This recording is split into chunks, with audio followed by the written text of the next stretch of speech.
어느덧 시간은 저녁 9시를 넘어가고 있었다. 밖은 홍수라도 난 것처럼 억수 같은 비가 쏟아내리는 중이었다. 나는 추위에 몸을 떨고 있다. 오늘 오기로 했던 보일러 수리기사는 아직까지 도착을 하지 않았다. 비가 많이 와서 못 오는 걸까? 이럴 거면 연락이라도 미리 해주지. 그랬으면 기다리지도 않았을 텐데. 나는 잠을 청하려 침대로 가서 몸을 눕혔다. 보일러가 꺼져 있어서 그런지 두꺼운 이불을 덮어도 추위가 느껴졌다. 하지만 딱히 방도가 없었기 때문에 잠이 오기만을 기다렸다. 하지만 쉽게 잠에 들지 못했다. 그러다 시간이 얼마나 지났을까? 침대에서 뒤척거리고 있을 때 초인종이 울렸다. 누굴까? 스마트폰에 시계를 보니 저녁 10시였다. 이 시간에 올 사람이 없는데. 인터폰을 끼자 문 앞에 한 남성이 우두커니 서 있었다. 누구세요? 수리기사입니다. 문 열어주세요.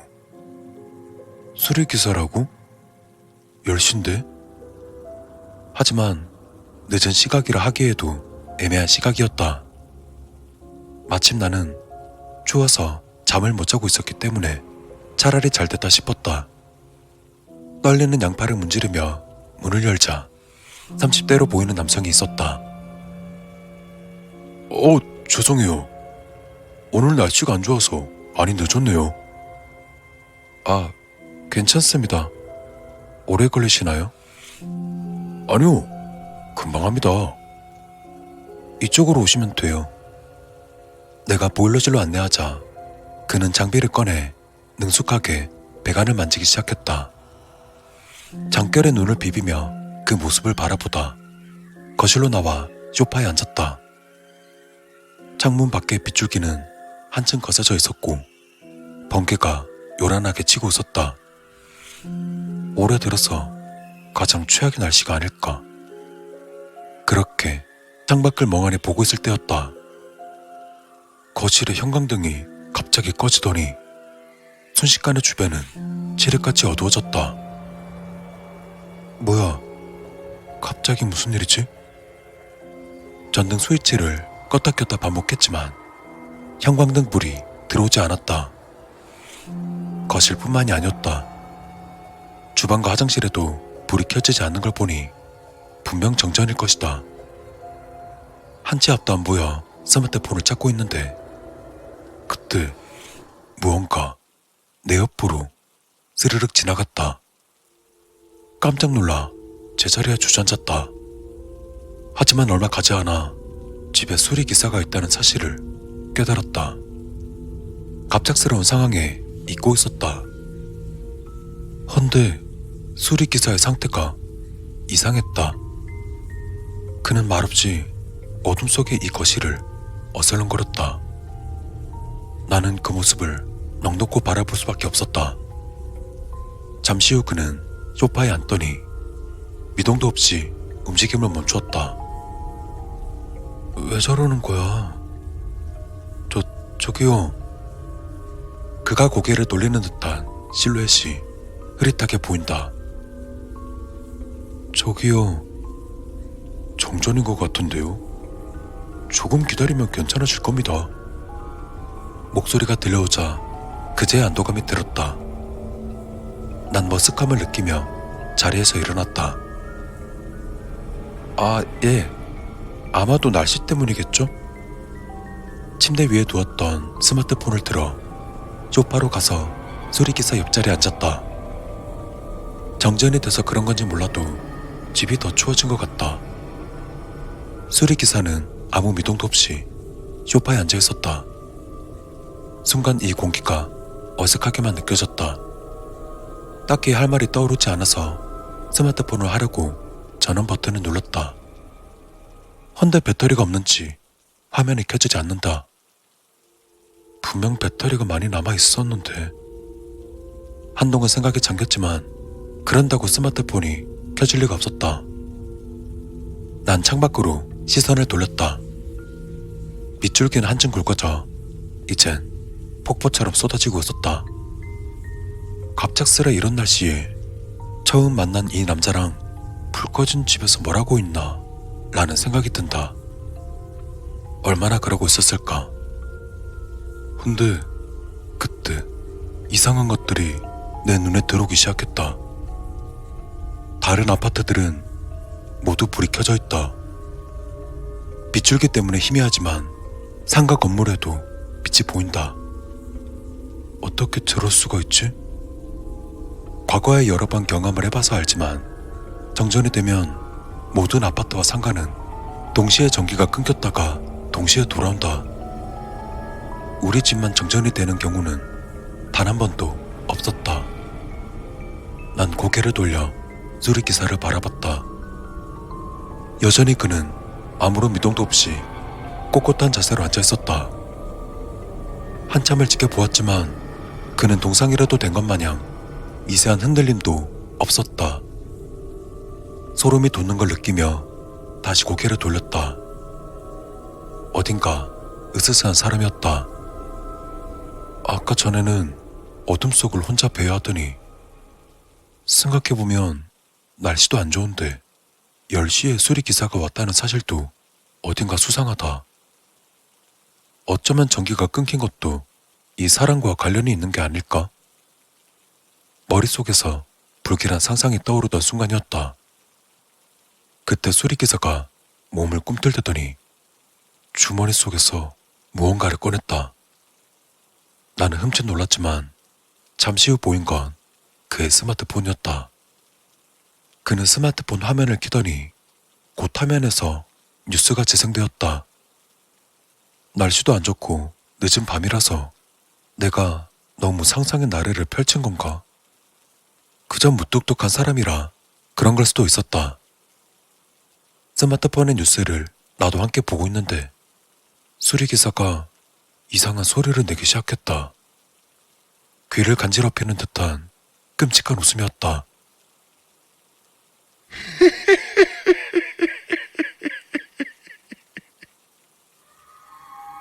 왜 저러지? 화면 속에서는 뉴스 앵커가 긴급 속보를 전하고 있었다. 폭우로 인해 많은 사람이 다치거나 사망하였습니다.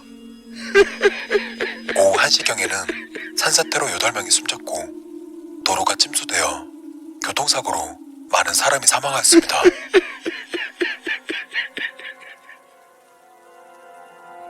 수리기사는 사람이 죽었다는 소식이 들릴 때마다 소름 돋게 웃는 것이었다. 나는 무언가가 잘못되었음을 직감했다. 이 사람은 역시 제정신이 아니었다. 수리기사는 계속해서 숨이 넘어갈 듯 웃기 시작했다. 그리고 그때 꺼져 있던 거실의 형광등이 번쩍하고 켜졌다. 갑자기 주변이 밝아졌기 때문인지 눈을 찌푸리며 감고 말았다. 그리고 다시 눈을 뜬 순간 온몸이 얼어붙었다. 수리기사의 얼굴이 괴상하게 일그러져 있었기 때문이다. 눈은 옆으로 쭉 찢어져 있고 볼에는 구멍이 숭숭 뚫려 있다. 귀는 어디로 갔는지 형체조차 보이지 않는다. 이건 사람이 아니었다. 괴물? 아니면 귀신? 머릿속에서 수많은 생각들이 떠올랐지만 내 손과 발은 한치도 움직이지 않았다. 난 겁에 질려 입을 벌리고서 그를 바라보았다. 그러더니 갑자기 자리에서 벌떡 일어났다. 그리고 지금 알았는데 흉측한 건 얼굴뿐만이 아니었다. 신체에 묻은 것이 뒤틀려 있는 상태였다. 그는 비틀거리며 어디론가 서서히 움직이기 시작했다. 그가 완전히 사라지고 난 뒤 보일러실에서 굉음이 들려왔다.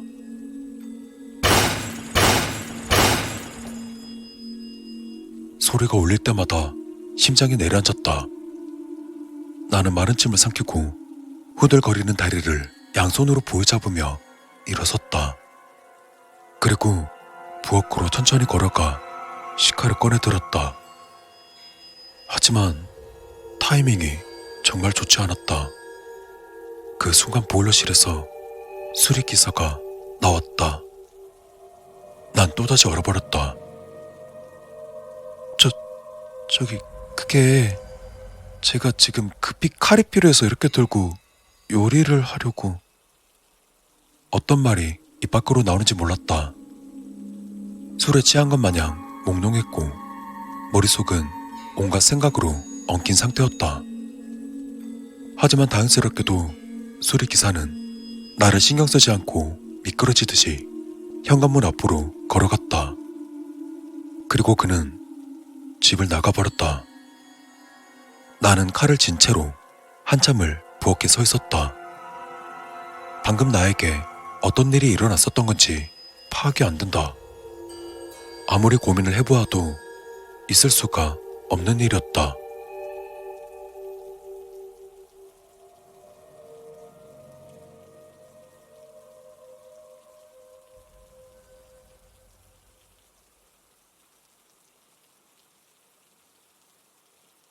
결국 잠을 자지 못했다.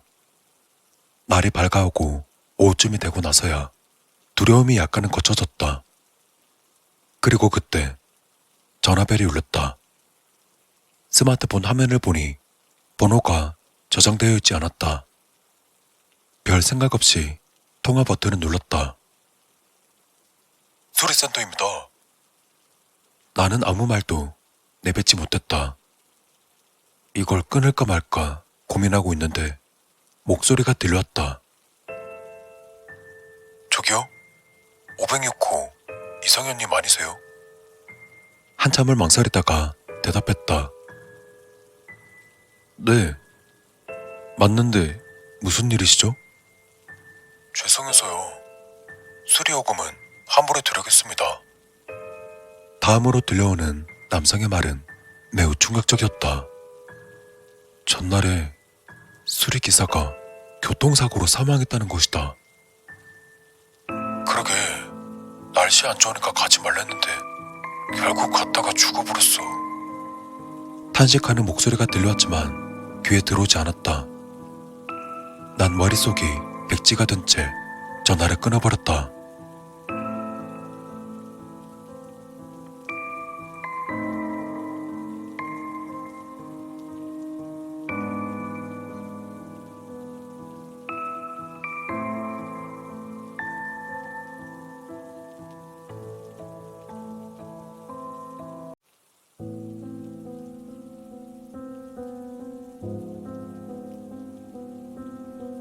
이 이야기는 나에게 실제로 있었던 이야기다.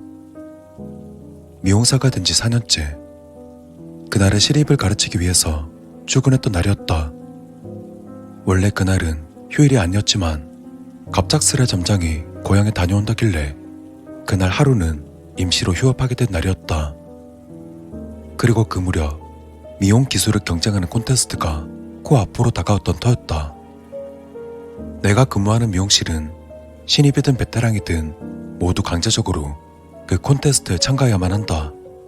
또한 1, 2년차 신입들이 쉽게 입상할 대회는 아니었다. 하지만 좋은 성적을 거두게 된다면 우리 샵에서 상여금 같은 보너스가 나오기도 했기 때문에 휴일임에도 불구하고 모두가 자진해서 출근해 연습을 이어나갔다.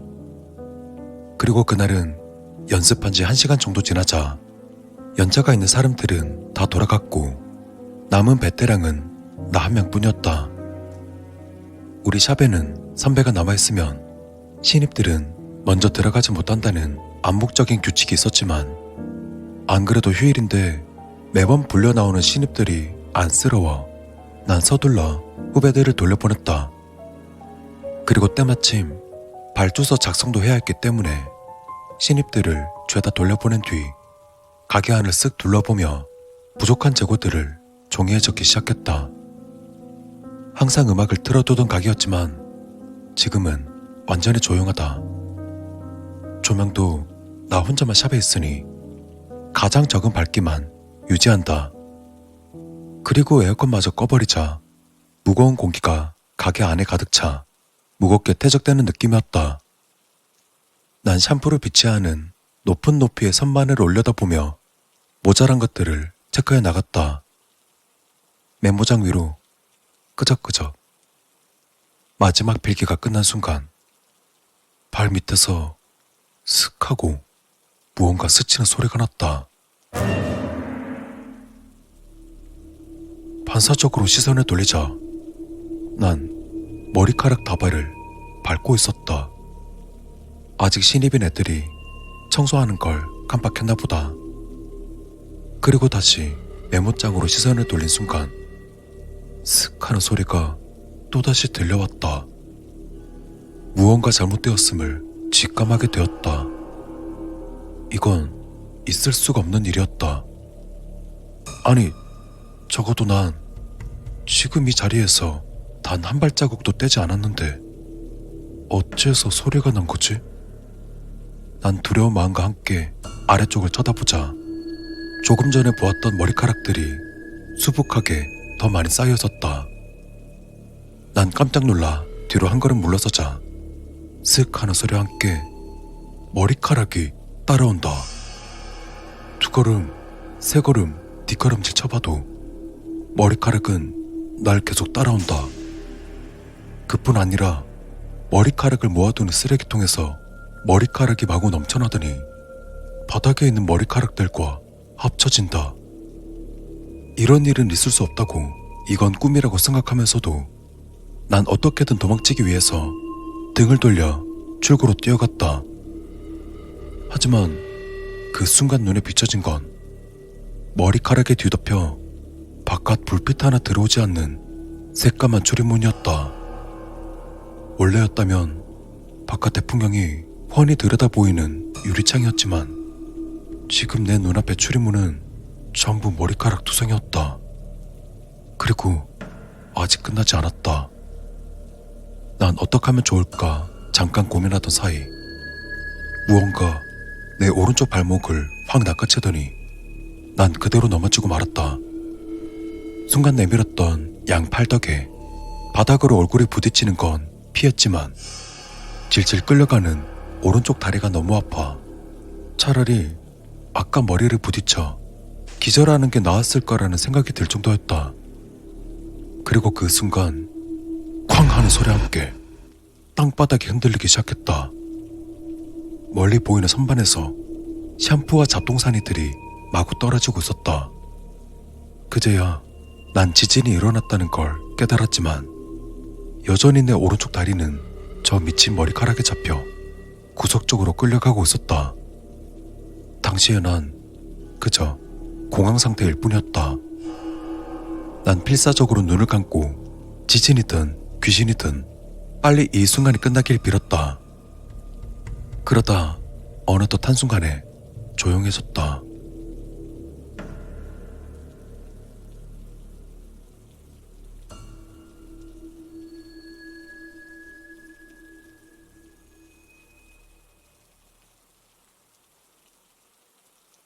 날 끌어당기던 머리카락도 더 이상 날 끌어당기지 않는 것 같다. 난 슬그머니 눈을 떴다. 머리카락이 보이지 않았다. 하지만 출입문이나 유리창은 모두 깨져나간 채였고 선반에 정리된 샴푸들도 모두 바닥으로 떨어져 있었다. 내가 있는 구석 주변은 아니 머리카락에 끌려오게 된 이 구석은 아무 일도 없었던 것처럼 깔끔했다. 조금 전 재고 파악을 하고 있던 선반은 쓰러져 있다. 다시금 정신을 차리니 머리카락에 잡혀있던 다리도 멀쩡했다. 나는 그 자리에서 빠르게 도망쳤다.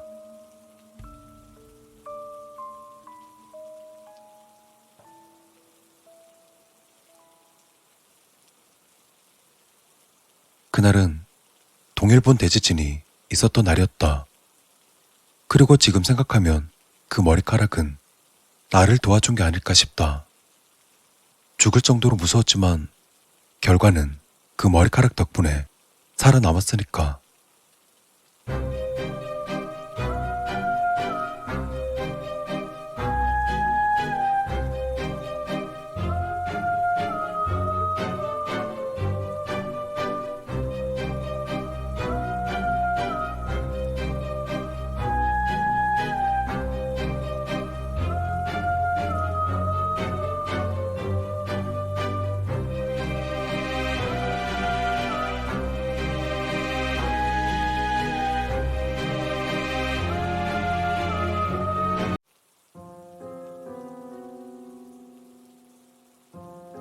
그때가 2010년도쯤 되었을 겁니다.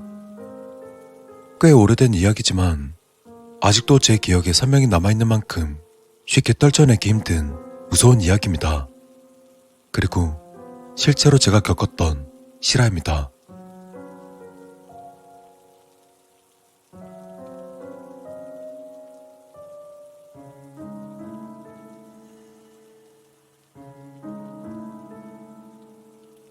당시 20살이었던 저는 장충동에 위치한 D대학교에 다녔습니다.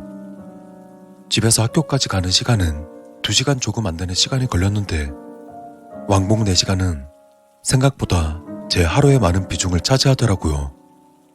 게다가 여자친구랑 만나다 보면 금세 지하철을 끊기기 일쑤였고 결국 상경해서 살기로 했습니다.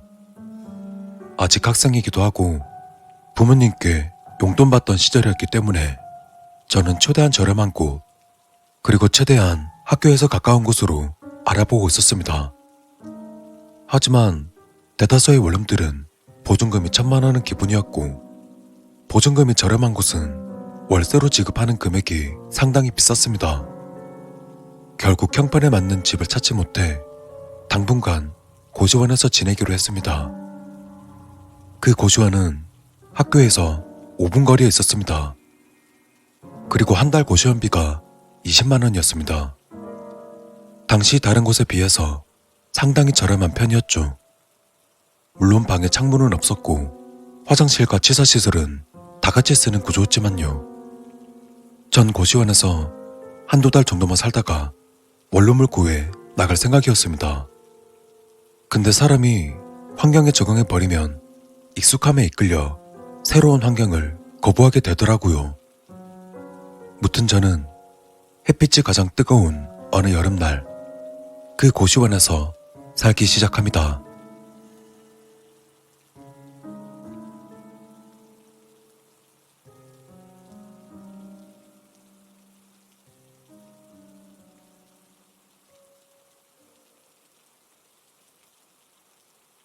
어느덧 계절은 쌀쌀한 가을로 바뀌었습니다. 원래였다면 지금쯤 원룸에서 살고 있지 않을까 했는데 앞에서 말했듯 사람은 적응의 동물이니까. 그날은 11월이었습니다. 그날은 동기들과 학교 근처에 있는 술집에서 거나하게 파티하게 되었습니다. 그리고 마침 제 생일도 곧 다가오고 있었습니다. 전 아버지를 닮아 술이 강한 편인데 이상하게 그날은 빨리 취하게 되었고 결국 동기들은 저를 끌고 밖으로 나왔습니다. 당시에 전 많이 취했는지 취기를 없애려 동기들과 학교 중앙에 있는 동상에 올라가는 등 미친 짓을 하다가 동기들을 보내고 비틀거리면서 고시원으로 걸어가고 있었습니다. 고시원은 동산 뒤편에 있는데 가로등도 하나밖에 없는지라 저녁 10시만 되어도 거리에 사람들이 줄어들고 음산한 분위기를 마구 내뿜는 곳이었습니다. 그러다 겨우 골목 앞까지 와서 고시원 쪽으로 향하는데 저기 가로등 밑으로 어떤 여자가 자신의 머리를 툭툭 박고 있었습니다. 마치 왕복 운동을 하는 듯 말이죠. 뭐야? 왜 저래? 저 여자도 술 취해서 맛이 갔구나. 그렇게 혼자 중을 대며 고시원에 들어가려고 했습니다. 그런데 그 순간 너무 춥다. 가로등 밑에 있는 여자의 속삭이는 듯한 말이 제게 들려왔습니다. 마치 나에게 말하는 것처럼. 그 말에 소름이 끼쳐 머리카락이 쭈뼛 서는 느낌이 확 들었습니다. 남자도 여자도 아닌 중성의 목소리가 서로 겹치는 상당히 기분 나쁘며 소름 끼치는 목소리였습니다. 흔히 공포영화에 나올 법한 목소리였습니다. 저는 춥기 때문에 그리고 피곤하기도 했기 때문에 뒤도 돌아보지 않고 한마디 던졌습니다. 집 가서 발 닦고 자면 되지. 왜? 사실 왜 저렇게 뱉었는지 잘 모르겠지만 아마도 겁에 질렸다는 걸 들키지 않으려 저렇게 뱉어댄 것 같습니다. 그리고는 고시원으로 후다닥 올라갔습니다. 고시원의 건물 1층은 사무실 같은 곳이고 2층은 총무실과 여자 숙소가 있습니다. 제가 사는 곳은 3층이었고 4층은 원룸 비슷한 형태였습니다. 제가 살았던 고시원은 밤이 되면 모든 층마다 불을 꺼놓기 때문에 가끔 맨정신에 올라가면 소름이 끼칠 때가 있었습니다. 그렇게 3층을 올라온 저는 뭔가 느낌이 이상해서 뒤를 돌아보았습니다. 따라왔구나. 가로등에 자신의 머리를 쥐어박던 술에 취한 그 여자가 바로 제 뒤에 있는 겁니다. 순간 술이 확 깼습니다. 뭐야? 그렇게 뱉어대고는 딱딱하게 굳어버렸습니다. 제가 서있던 3층의 복도는 창문으로 간판들의 불빛이 비쳤는데 그때의 여자의 얼굴도 불빛에 비쳤습니다. 그 여자의 턱, 입, 그리고 코, 눈. 눈 주위가 새까맣길래 처음엔 선글라스를 낀 줄 알았는데 다시 보니까 여자의 눈이 없습니다. 마치 여자의 눈은 숟가락으로 도려낸 것 같이 눈이 있어야 할 자리가 텅 비어 있었습니다. 3층 현관부터는 슬리퍼로 갈아 신어야 하는데 저는 놀란 나머지 그대로 제 방까지 죽으러 달려가서 단숨에 문을 따고 들어가 문을 잠그었습니다. 그렇게 방으로 들어오니 고시원 특유의 따뜻한 보일러 때문에 방 안은 따뜻했습니다. 덕분에 저는 논리적인 생각을 할 겨를도 없이 긴장이 풀려버리고 맙니다. 문을 잠갔는데 어떻게 들어오겠어요? 이유는 잘 모르겠지만 안도감이 느껴졌습니다. 그래서 잠깐 잠에 빠져들었습니다.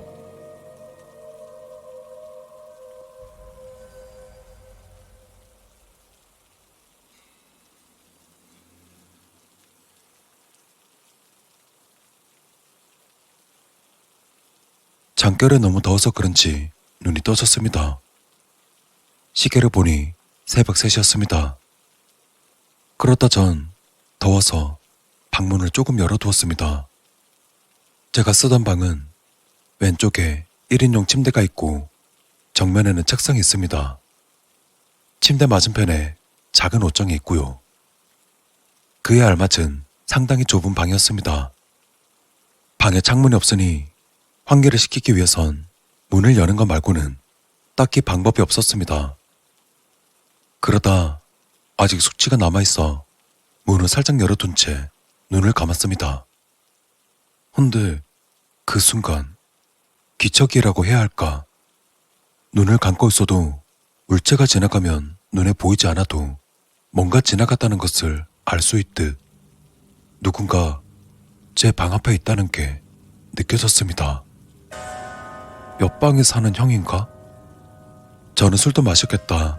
그냥 옆방에 사는 형일 거라 생각하고 그대로 잠을 청했습니다. 그리고 아침 8시쯤 눈이 떠졌습니다. 마침 그때 옆방의 형도 잠에서 깼는지 방에서 나왔습니다. 오늘 쉬는 날인데 빨리 일어나셨네요. 잠이 안 와서. 근데 너 어제 여자 데려왔어? 전 어리둥절한 표정을 지으며 형에게 되물었습니다. 예? 여자라뇨? 에이, 이 새끼 모르는 척하는 것 봐. 고시원 사장님한테는 말 안 할게 임마. 무슨 말이죠 그게? 얼떨떨한 제 표정에도 형은 아랑곳하지 않고 자신의 이야기를 이어나갔습니다. 어제 새벽에 물 먹으러 가는데 네 방 앞에 여자 한 명 서 있더만. 순간 소름이 확 돋았습니다. 전날 늦은 저녁 고시원 앞에 있던 여자가 저를 따라서 3층까지 올라왔던 게 그제야 떠올랐거든요. 자다가 문을 열어두었고 문 앞에 누군가 서 있었다는 건 떠올랐지만 그 사람이 옆방 형이 아니라 그 여자일 줄 꿈에도 몰랐습니다. 아니, 어제 제 방 앞에 서 있던 거 형 아니었어요? 에이, 무슨 소리야 그게. 나 좀 더 자야겠다. 아직 잠 덜 깼나 보네. 저는 너무 놀라서 방 안에 들어와 문을 잠그고서 침대에 앉았습니다. 그때 귓가에 들렸던 한마디가 아직도 잊히지 않습니다. 잘 자. 나 갈게. 남자도 여자도 아닌 중성적인 기괴한 목소리. 전날 새벽에 보았던 정체는, 그리고 밤새 제가 느낀 인기척의 존재는 과연 무엇이었을까?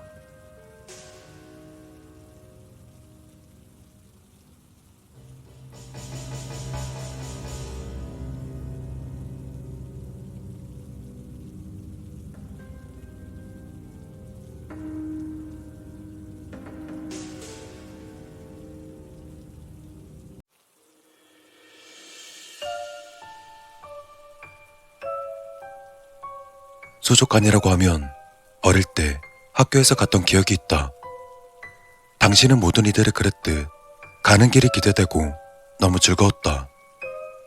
하지만 성인이 되어 수족관으로 향하는 지금은 떨리는 손을 제어하지 못할 정도로 긴장하고 있었다. 어이, 아저씨는 여기 왜 끌려왔어? 옆자리에 있던 눈이 쭉 찢어진 남자가 태평한 목소리로 내게 물었다. 평소라면 이런 식의 관심이 귀찮고 짜증났을 테지만 잔뜩 긴장한 내겐 뭐라도 진정할 수 있는 것이 필요했다. 빚이요. 돈 좀 만져보려고 사채 끌어다가 투자했는데 망했거든요. 배 갈라서 장기라도 빼가라고까지 했는데 일이 보내버리네요. 남자는 껄껄 웃으며 대답했다. 그치, 그렇겠지. 나도 비슷해. 다 돈 때문이겠지. 그래, 수족관에 대해서 아는 건 좀 있고? 뭐 제대로 설명을 안 해주던데. 왠지 신나 있는 듯한 남자의 말에 안 그래도 복잡한 마음이 더 심란해짐을 느끼며 대답했다. 저도 별로 아는 게 없네요. 그냥 엄청 위험하다고만 하던데요. 그래? 뭐 빚쟁이 주제에 투덜댈 건 없겠지만 뭐 말을 해줘야 알지. 참 너무들 한 거 아니야? 그래도 그나마 다행이야. 수족관이 뭔지는 모르지만 거기서 일하는 게 뭐 얼마나 빡세겠어. 난 이래서 갚으라길래 무슨 고깃배 타든가 광산 같은 데 끌려가는 줄 알았거든. 아무튼 뭐 잘 해봅시다. 그리고 난 박재훈이라고 하는데 아저씨는 이름이 뭐야? 그는 상황 파악이 안 되는 건지 아니면 그저 머리가 나쁜 건지 희희낙낙하는 이 사람과는 달리 난 한가롭게 통성명리를 하고 싶진 않았다. 원래 장걱정이 많다는 말을 많이 듣긴 하지만 솔직히 말하면 지금이야말로 걱정이 안 될 수 없는 상황이었다. 불행인지 다행인지 버스가 목적지에 도착했기 때문에 대화는 더 이어지지 못했다. 조용하게 내려서 지시에 따라 이동합니다. 덩치 큰 양복쟁이의 지시에 따라 버스에서 내리자마자 물비린내와 특유의 생선 냄새가 확 풍겨왔다. 나와 재훈이란 남자는 양복쟁이를 따라 교육장처럼 보이는 곳으로 들어갔다. 자, 각자 적당히 앉으시고 당연히 수족관은 다 처음일 테니 지금부터 설명할 건데 2번 설명 안 하고 질문도 안 받습니다. 그러니까 나중 가서 몰랐네, 잘 못 들었네 이딴 소리 하지 마시고 얘기할 때 똑바로 들으시기 바랍니다.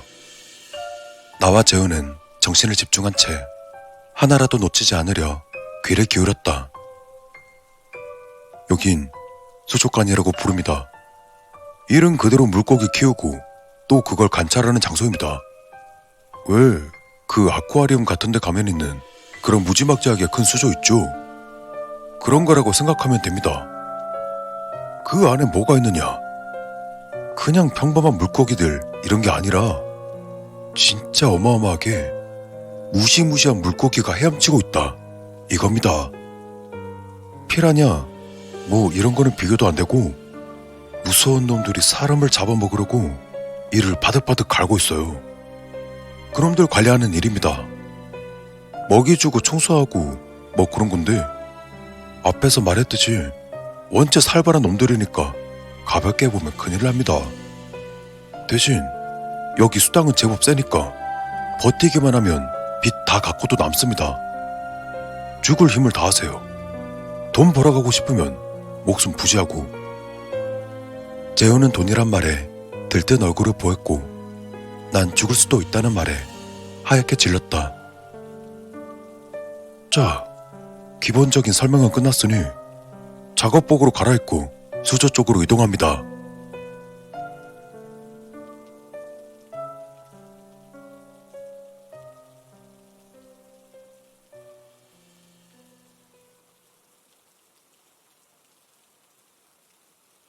옷을 갈아입은 뒤 도착한 곳은 그 시설 면적의 대다수를 차지하고 있는 듯한 커다란 방이었다.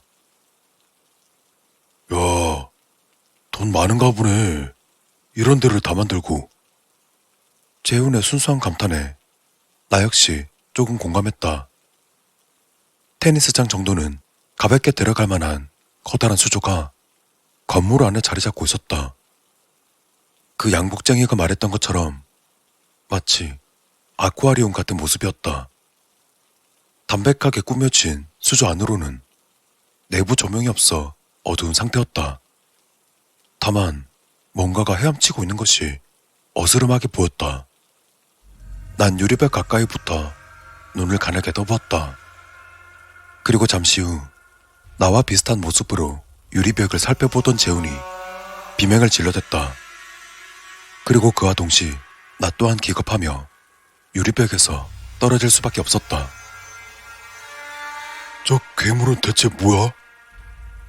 수조 안에는 거의 사람 팔뚝만한 물고기들이 유유히 헤엄치고 있었다. 하지만 그저 평범한 생선과 다르게 머리 쪽이 끔찍한 모습이었다. 물결에 따라 나풀거리는 머리와 핏발선 눈, 그리고 물에 불어 한껏 부풀어 오른 피부. 물고기의 머린 마치 익사한 사람의 얼굴을 가져다 붙인 것 같은 모습이었다. 인면허. 이야기는 많이 들어봤지만 어디에서도 이렇게 끔찍하게 묘사한 곳은 없었다. 인면허들은 달려있는 눈, 코, 입이 장식이 아니라는 것을 증명해 보이듯 핏발선 눈동자를 글로대었고 새파랗게 질린 입술을 뻐끔거리며 가시 같은 이빨을 드러내 보였다. 패닉에 빠진 우리들에게 양복쟁이가 말했다. 저 물고기에 대해서는 궁금해하지도 말고 알려고 하지도 마세요. 그냥 관리만 하면 됩니다. 말했듯이 원체 흉악한 놈들이기 때문에 사람 소목쯤이야 뭉텅이로 씹어먹어 버리니까 조심하시고, 먹이 주는 법이나 이런 것들은 여기 담당자가 별도 교육을 할 테니 제대로 배워놓으세요. 우린 수조 안에 있는 것들에 너무 큰 충격을 받은 나머지 제대로 대답을 하지 못했다.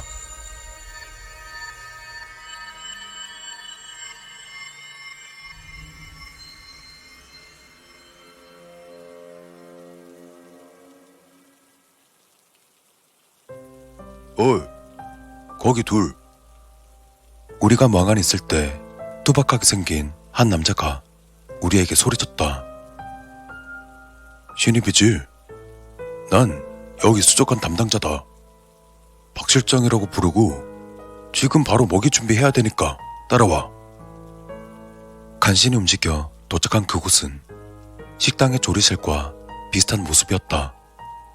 그리고 그와 다른 점이 있다면 별다른 조리기구 없이 커다란 고깃덩이와 살벌하게 큰 칼들만 늘어서 있다.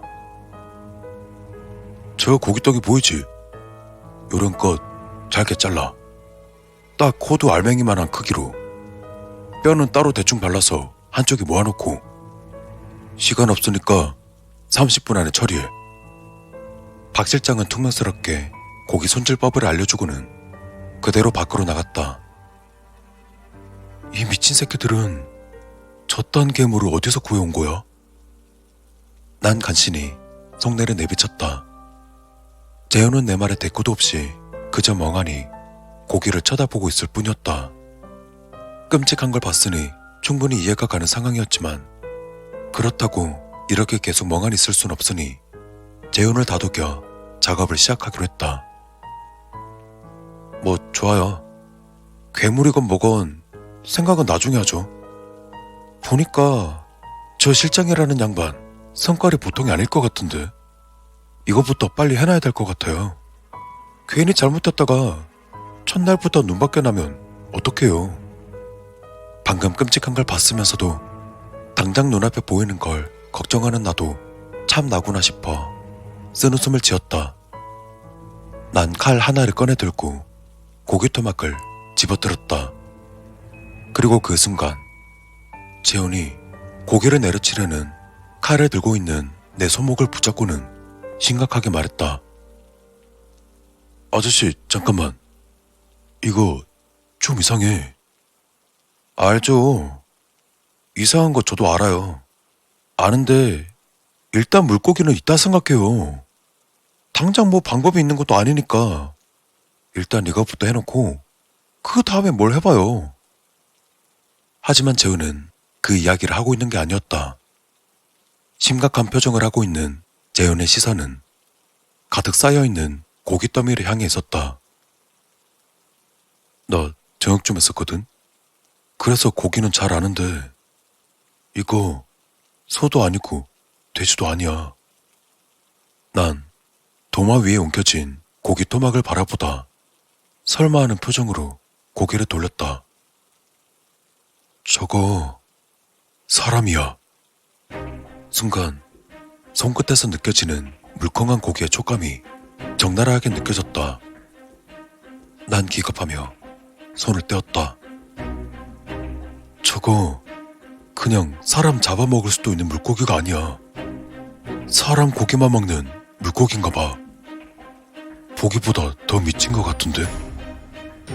아무리 생각해도 우리는 생각 이상으로 위험한 곳으로 끌려온 듯했다.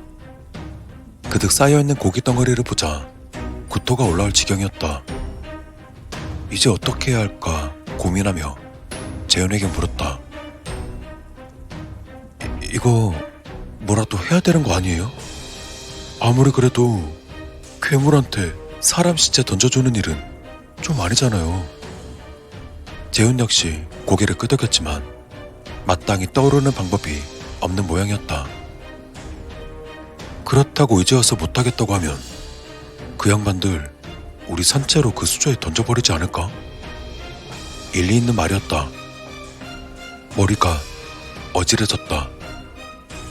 재훈은 한동안 머리를 굴리더니 마지못해 칼을 집어들었다.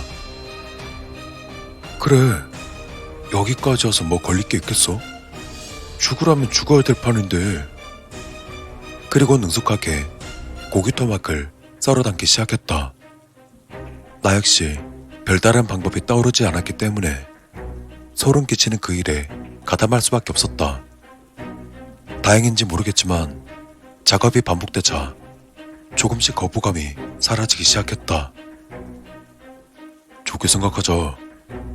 적어도 우리가 이 꼴이 나진 않았잖아. 그냥 버티고 버텨서 한몫 단단히 챙겨나가면 인면허건 시체건 다 잊어버리자고. 그럼 되잖아. 재현의 말에 내 손에도 힘이 실려가고 있었다.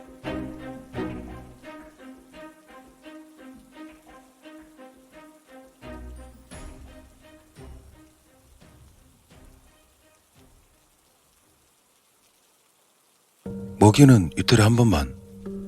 먹이 줄 때는 수조 위 높은 난간에서 살짝 떨어뜨려주고 물이 빠지지 않도록 조심한다.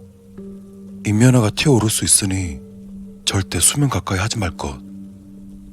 난 배운 내용을 입으로 엎드렸다.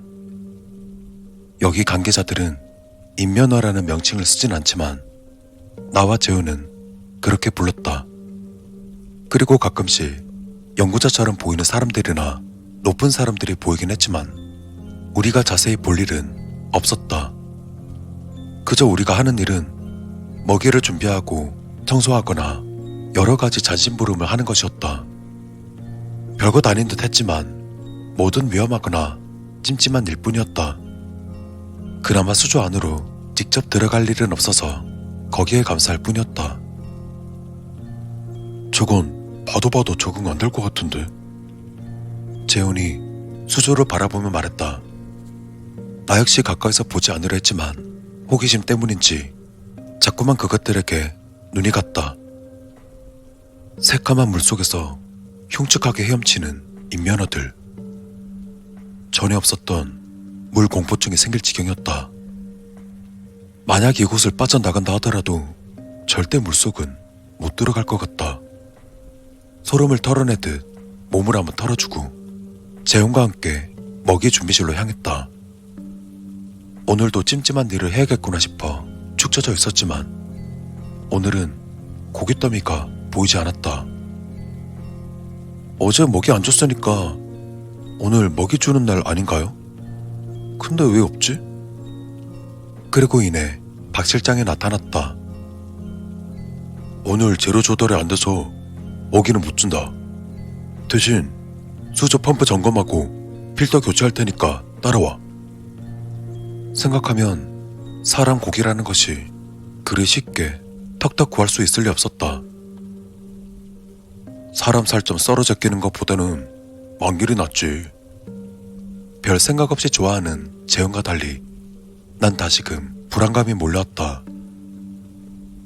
시체 계속 묻고 하면 우리가 먹이 되는 거 아니야? 그 두려움은 다음 날에도 먹이가 들어오지 않자 걷잡을 수 없이 커져갔다. 아무래도 뭔가 대비를 해야 할 것 같았다.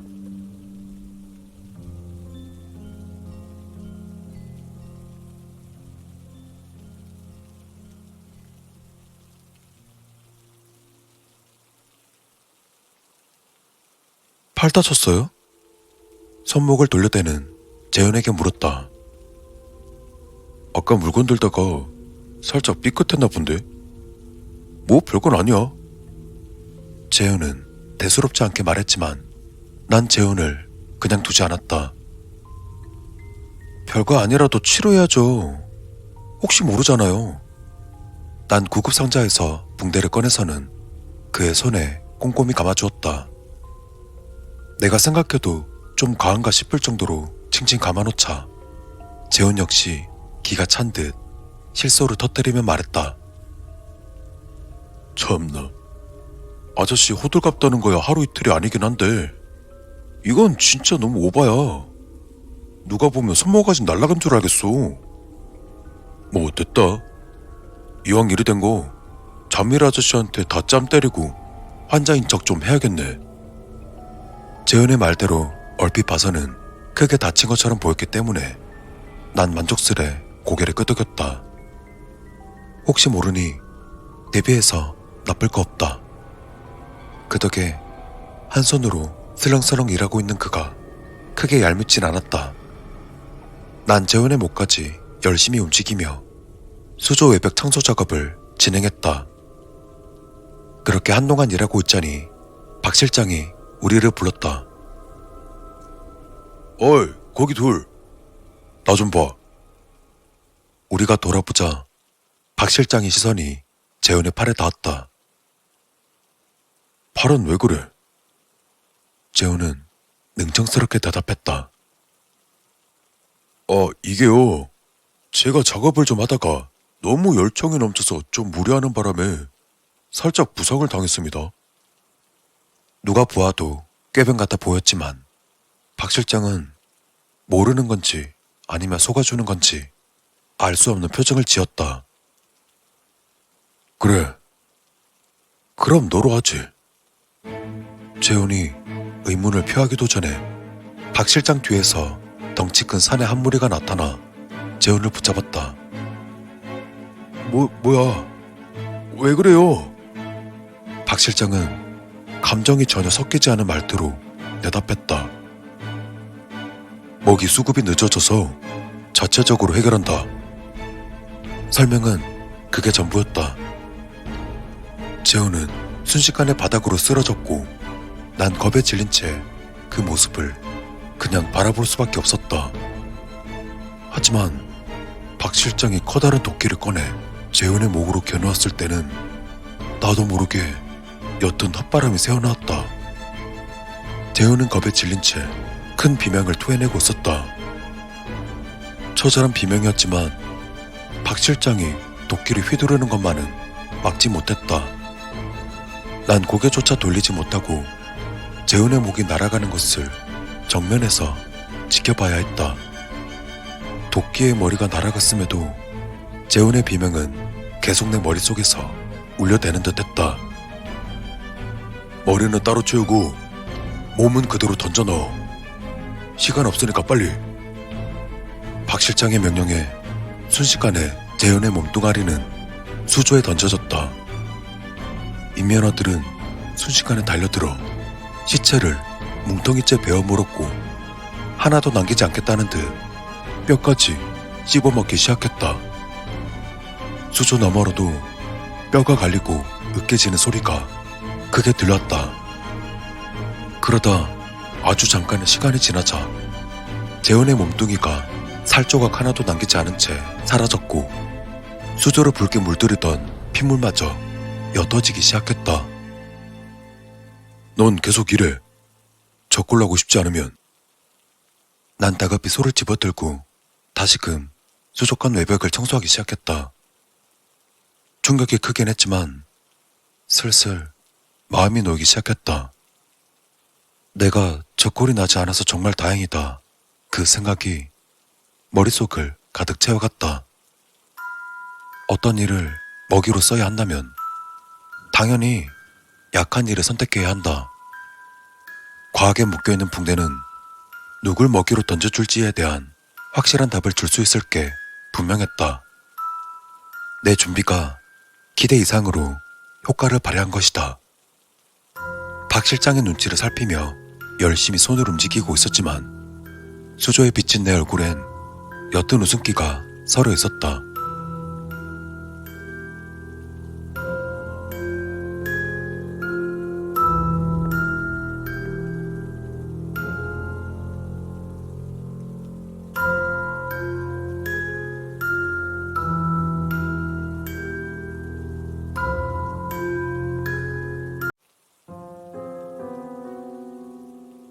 내가 초등학생 때 우리 가족은 삼촌과 같이 살고 있었다.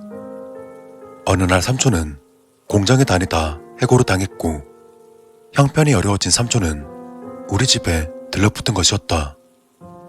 무튼 삼촌은 그런 상황이었지만 일을 하려고 하지도 않았고 그저 매일 나와 같이 집에서 뒹굴대고 있을 뿐이었다.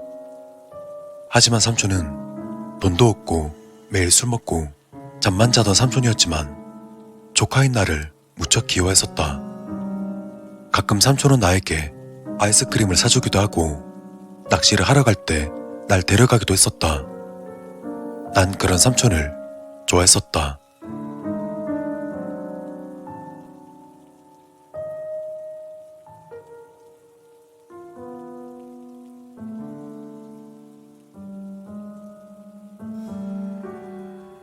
삼촌이 우리 집에 들러붙은 지 반년이 지났을 무렵 유독 그날은 비가 정말 많이 내리던 늦은 토요일 밤이었다.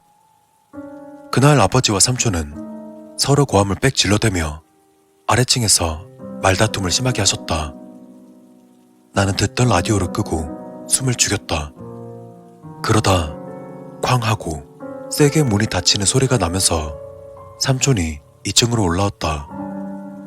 그리고 그때 내가 있는 방으로 들어오진 않을까 썩 긴장했지만 옆에 있는 미닫이 문이 슥 닫히는 소리가 들렸다. 난 살그머니 이불을 뒤집어 쓴 채 그대로 잠에 들었다. 다음 날인 일요일, 엄마 아빠는 가게를 보러 나가시고 집에는 나와 삼촌 둘뿐이었다. 난 TV를 보며 엄마가 만들어둔 튀김을 먹고 있었다. 그러다 위층에서 문이 열리는 소리가 나고 곧이어 삼촌이 계단을 내려왔다. 난 어제 있었던 일은 모르는 척하며 조금 긴장한 상태로 삼촌에게 인사를 건네었다. 삼촌, 잘 잤어? 삼촌은 한 손을 가볍게 들어 보이며 나에게 인사를 해주었고, 내가 먹고 있는 튀김이 맛있어 보인다며 삼촌도 그 튀김을 같이 맛있게 먹기 시작했다. 그러다 삼촌이 내게 말했다. 이거 다 먹으면 삼촌이랑 같이 낚시하러 갈까? 삼촌이 내게 물었다. 응, 갈래. 삼촌이랑 낚시하는 거 좋아.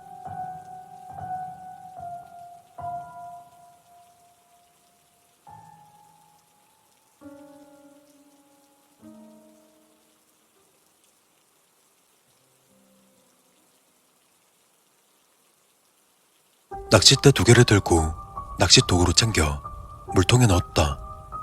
그리고 나와 삼촌은 평소 낚시를 즐겼던 근처 계곡 쪽으로 향했다. 계곡은 어제 내린 비로 수위가 높아져 탁한 황토물이 사납게 소용돌이 치고 있었다. 삼촌, 물이 더러워.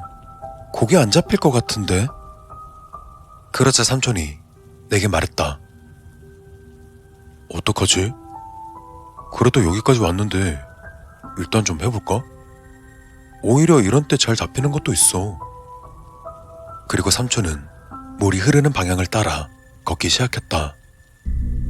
굳이 깊은 안쪽까지 가야 하나 싶으면서 삼촌의 뒤를 재빨리 쫓아갔다. 여기면 될까? 삼촌은 폭포 앞으로 있는 높은 바위 곁에서 멈췄다. 여기서 낚시하자. 여기로 올라와. 삼촌은 그렇게 말하며 나를 들어 올렸다. 그리고 내가 바위 위로 올라서자 삼촌이 나에게 물었다. 물 상태가 좀 어때? 잡힐 것 같아? 탕류가 소용돌이 치는 수면을 내려다보며 물고기 그림자를 살폈다. 삼촌, 생선 같은 건 하나도 안 보이는데? 난 잠시금 수면을 내려다보며 삼촌이 대답을 하지 않는다는 것을 깨닫고는 뒤를 돌아보았다. 근데 분명 조금 전까지 바위 아래에 있던 삼촌은 내 바로 등 뒤로 서 있었다. 그리고 마치 나를 밀어서 물에 떨어뜨릴 듯 자신의 양손을 가슴 부근까지 올린 채였다. 그런 삼촌의 모습을 보고 나는 돌처럼 굳었다. 삼촌은 무표정하고 힘이 없는 눈을 하고 있었다.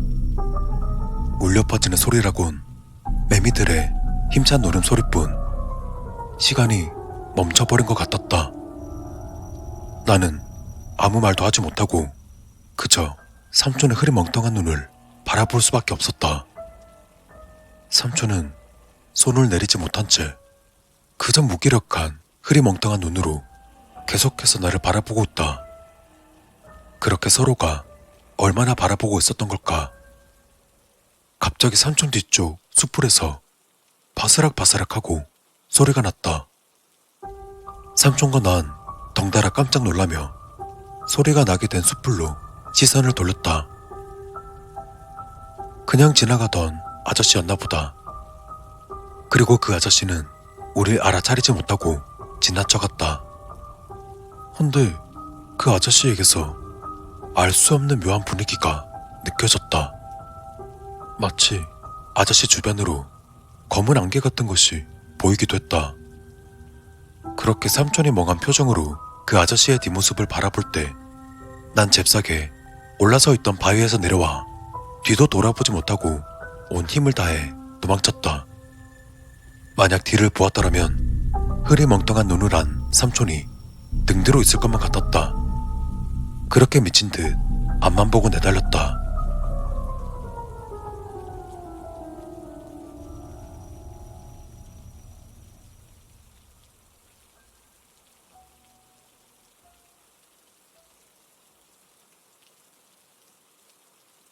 어느 정도 달려왔을 무렵 그제서야 난 내가 울고 있다는 걸 알아차렸다. 나는 집에 들르지 않고 부모님이 있던 가게로 향했다. 당시에 부모님은 식당을 운영하고 있었고 난 가게가 끝날 때까지 부모님과 같이 있었다. 그리고 그날 삼촌은 집에 돌아오지 않았다. 다음 날 늦은 저녁, 아버지는 며칠 전 삼촌과 싸운 사실을 엄마에게 털어놓았다. 그날 아버지는 삼촌에게 심한 말과 함께 그렇게 무능하게 사느니 홧김에 그냥 죽어버리라고 했었다 라며 그 사실을 털어놓게 되었다. 그렇게 아버지는 불안한 마음에 급히 경찰서에 들러 삼촌의 실종 신고를 하게 되었다. 그리고 며칠 후 삼촌은 계곡의 바위 밑에서 익사체로 발견되었다. 나는 계곡에서 있었던 일에 관해 누구에게도 말하지 않았고 삼촌은 혼자 낚시를 즐기다 발을 헛디뎌 죽은 것으로 처리되었다. 다만 그날 내가 가지고 돌아왔던 낚시통 상자에는 삼촌이 적은 것 같은 메모가 들어있었다. 그 쪽지에는 조카를 데리고 간다 라고 써있었다. 그 말의 뜻은 무엇이었을까?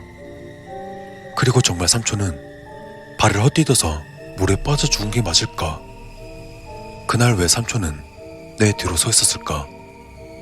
내 예상과 맞게 정말 날 밀어버리려고 했던 것일까? 또한 숲풀 사이에서 보았던 그 아저씨의 정체는 무엇이었을까? 아직도 그날 삼촌의 흐릿멍텅한 눈이 내 기억에 선명히 남아있다.